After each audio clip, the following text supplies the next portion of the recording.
Halo Post Vibes, ngobrol-ngobrol lagi bersama saya Bening Lara dan Pak Yo. Nih, Hujan-hujan begini nih, Mbak Bening. saya mau minum dulu Pak Yo.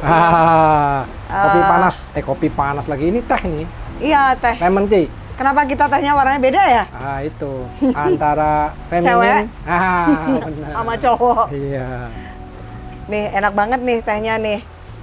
Jadi Indonesia itu terkenal tehnya bau ini harum yasmin sama lemonnya kerasa banget. Iya. Dicium dulu nih baunya. Nggak Hujan-hujan. cuma wine yang bisa dites ya, teh juga bisa.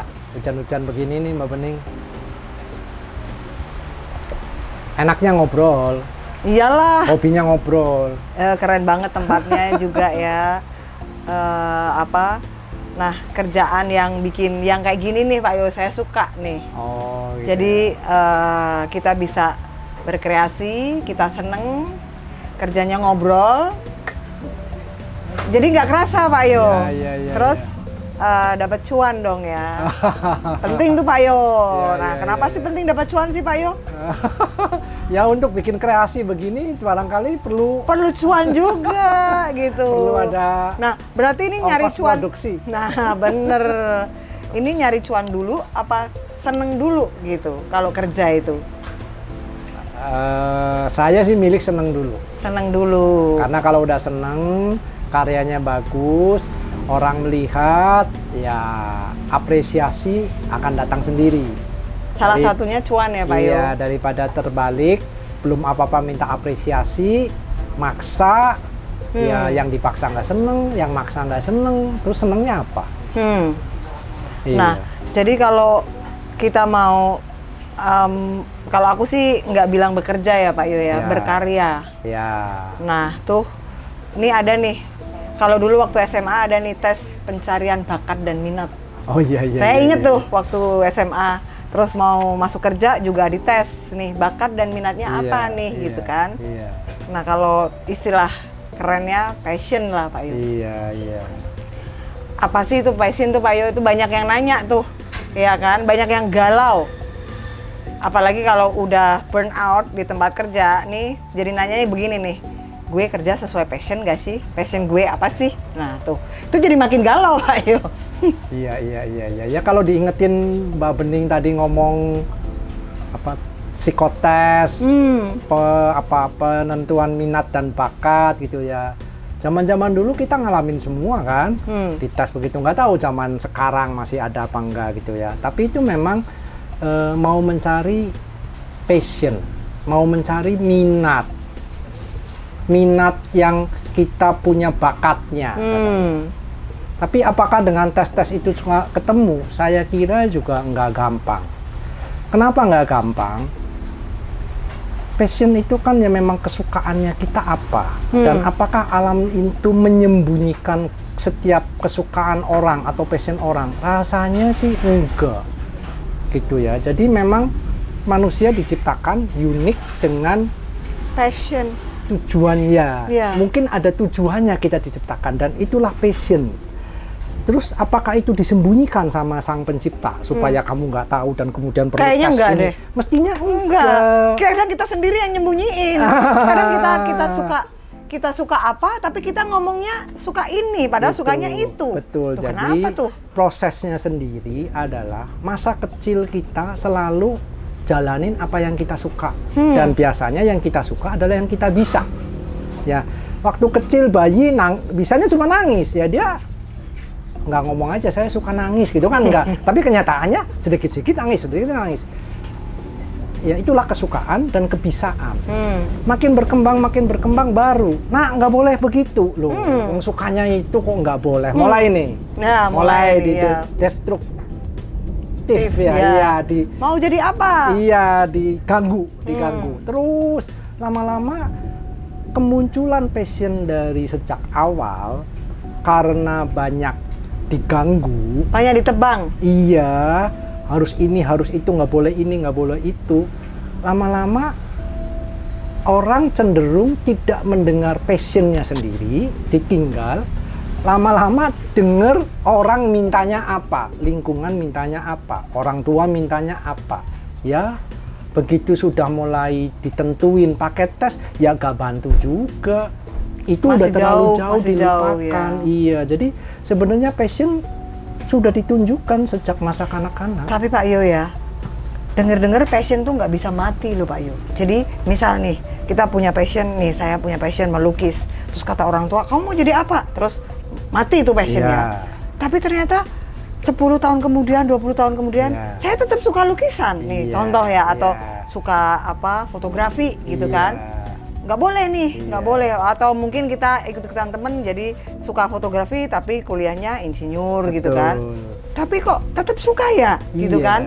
Diem-diem kadang motret atau kadang pergi ke tempat galeri. Nah, itu bener nggak passion tuh nggak bisa mati Pak Yu? Iya, itu karena genuinnya kita ya, sejatinya diri kita itu selalu ada dan tidak bisa mati. Ya, kata mati itu memang tidak berlaku, tidak pernah mati.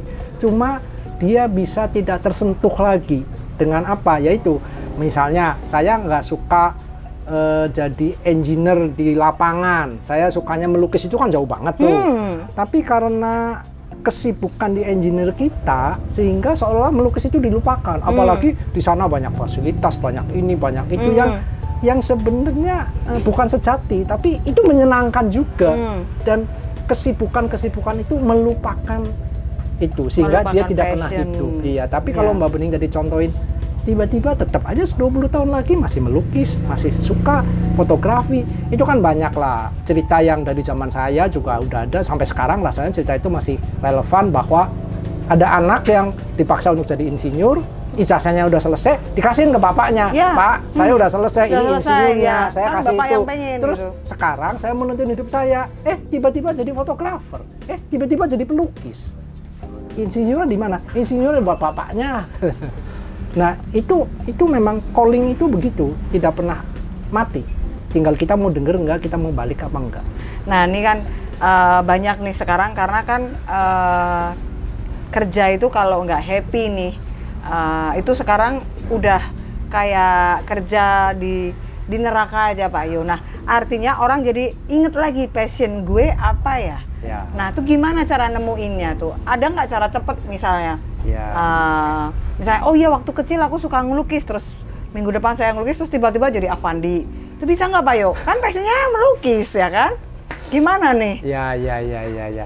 Passion itu sebenarnya kesukaan, balik lagi ya. Dan kesukaan itu tidak hari ini, kan gini, karena kita kesukaan itu nggak cukup kalau tidak menjadi produk atau sesuatu yang katakanlah, jangan ngomong duit dulu deh, berguna buat banyak orang, sehingga diapresiasi, sehingga dibayar, misalnya bayarnya ujung aja deh taruh gitu. Tapi kan perlu menghasilkan suatu produk tertentu dari passion kita misalnya. Kalau kita ngomong passion tapi terus nggak ada produknya juga rasanya, terus gua ngapain gitu, kayaknya kok nggak ada gunanya banget ya, useless banget gitu. Jadi nah, tapi untuk sampai kepada produk itu kan butuh waktu. Hari ini saya suka melukis. Apakah hari ini melukis terus 2 hari lagi saya jadi Avandi? Iya. Kagak, prosesnya panjang. Tapi kalau kita punya passion di situ, untuk berproses sepanjang apapun juga kita tekun, kita kuat, kita seneng, jatuh bangunnya seneng. Karena apa? Karena yang kita lihat bukan jatuh bangunnya, tapi lesson learn-nya. Saya belajar sesuatu, saya mengimprove sesuatu, saya mengembangkan sesuatu di sisi passion kita. Bahkan kalau kita ngelihat kompetitornya, misalnya, waduh, saya lukisannya cuma begini, yang lain kok bagus banget. Nah, tuh. Itu Jadi juga nggak muncul ciper. iri, tapi munculnya adalah bagaimana kita malah bersahabat dengan orang itu, belajar sama orang itu. Ya. Karena itu satu passion, melihatnya satu passion, bukan melihatnya kompetitor. Nah. Itu kan sesuatu yang menyenangkan sekali, tapi nggak ada yang instan juga. Semua butuh proses yang berjalan seperti itu. Kalau kerja nggak ada passionnya juga, kenapa tuh menganggap yang lain tuh kompetitor nih Pak Yo? Ini jadi makin gampang, iri sama tadi Pak Yo, baper gitu kan, temennya lebih pintar, gua baper dong gitu kan. Ya, ini kalau udah dalam lingkungan kerja formal ya, passionnya di mana, itu juga jadi satu tantangan tersendiri. Tapi apakah kemudian orang yang punya passion nggak boleh kerja formal 8 sampai 5 sore? Enggak juga, karena di dalam sebuah organisasi itu selalu ada bagian-bagiannya. Lu senengnya apa? Oh, senengnya jualan, passionnya menjual. Ya masuklah ke sales department, misalnya begitu kan. Oh, saya sukanya menganalisa, ya masuklah ke analis misalnya. Semua ada tempatnya sebenarnya. Nah, balik lagi kalau orang tidak ketebak passionnya di mana, ya sama perusahaan akan dicoba. Coba ke sini, coba ke sana, coba berarti kesini, perusahaan juga ngikut kita ya. Iya, Kalau kita jujur ngomong menyampaikan passion saya itu jualan nih, kalau gitu kan, ketebak ngomong ya, sama orang, ketemu orang baru, artinya taruh di sales gitu. Jadi, tapi kalau ditanya atau perusahaan nggak tahu passion anak ini apa, ya coba-coba gitu. Terus coba sana, coba sini, coba sana sampai ketemu pas gitu ya. Nah, kemudian ya ketika pas itu dibiarkan juga akan berproses sendiri sebenarnya ya. Itu di dalam sebuah organisasi kerja, jangan putus asa untuk pindah-pindah bagian ya, apalagi punya kesempatan itu. Nah, bagaimana kalau orang yang mengatakan aku nggak punya kesempatan untuk pindah-pindah, aku nggak suka di tempat ini? Saya sih agak ekstrim ya. Buat anak-anak muda, post 5 semuanya, jangan pernah takut untuk pindah pekerjaan. Menurut saya itu, jangan habiskan waktu kita untuk ketidaksukaan kita terus-terusin, keterpaksaan kita terus-terusin. Rasanya pindah kerja hari ini, 2 minggu kemudian nggak kiamat deh hidup kita. Itu cuma butuh keberanian. Itu keberanian. Nah, ini juga ngait dengan tadi kan kita ngobrolnya passion itu ditemukan zaman dulu pakai tes, pakai apa, bahwa passion itu udah muncul dengan sendirinya. Sekarang tantangan passion itu lebih berat.